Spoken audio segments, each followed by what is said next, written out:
Alright, so now we're going to be demonstrating a little lesson we call the bucket game. This game is going to be super useful for any sort of husbandry procedures you're going to have to do with Leo, whether it's nail trims or brushing, checking his ears, anything where he might be slightly uncomfortable, and we want to make sure that he is fully comfortable and giving us his permission for us to do the procedure. So to start off with, we are going to need a bucket of food. So I've just got a bowl of some of his kibbles here, and whatever tools we're going to be using for the procedure. So in this case, I've got some nail clippers and a nice soft brush that will be good for his coat. So there's a few ways that you can start off this lesson.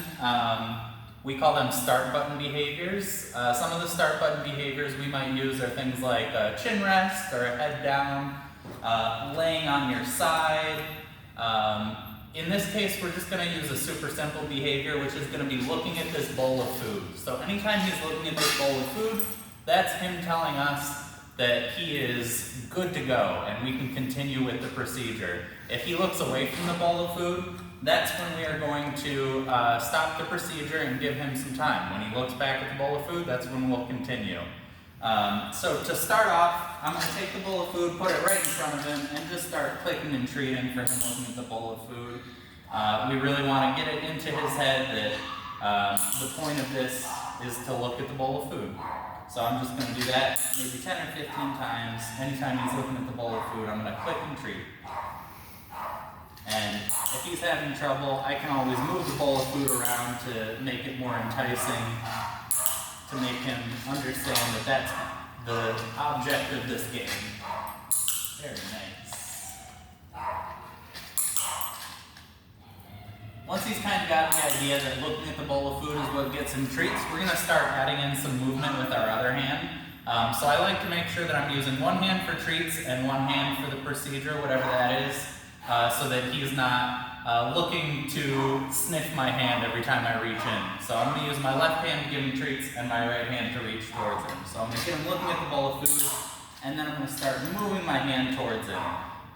For right now, I'm going to start reaching towards his paws. Eventually this would turn into reaching in towards his paws with the nail clippers, but for right now I'm just using my hand to get him really comfortable with that first. So I'm going to get him looking at the bowl of food, start reaching in, click and treat.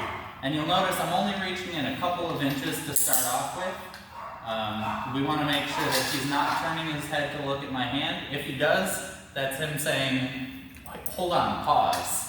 And then when he looks back at the bowl of food, that's when we can go ahead and continue doing this lesson.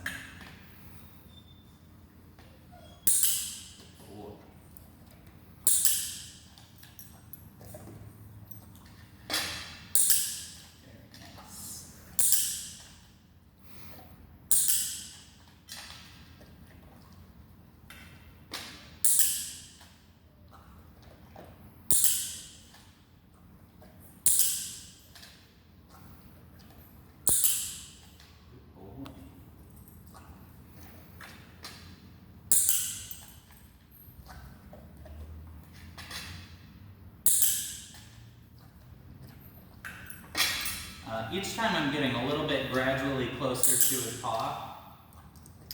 Eventually I'll get to the point where I'm actually touching his paw, then I'll start handling his paw, feeling his toes. I might bring my other hand in and start playing with his nails.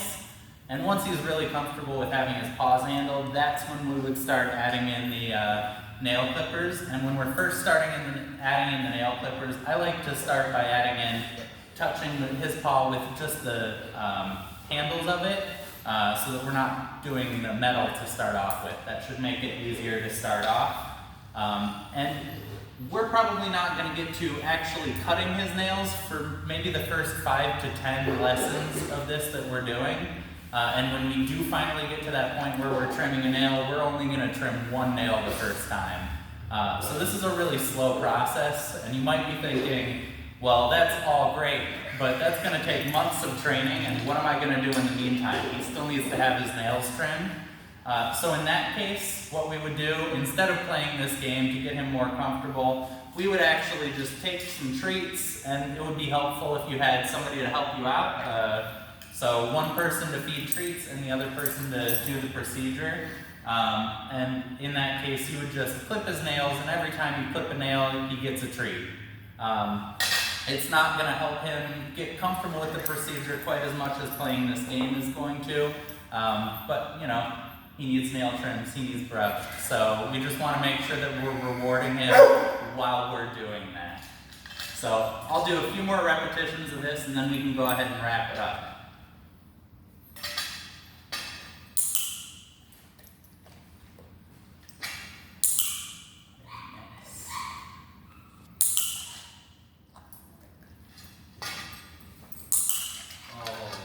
And that's the end of our game. I'm just going to go ahead and let him have the rest of that because he did a great job. I hope that that lesson helped, and we will see you in our next lesson.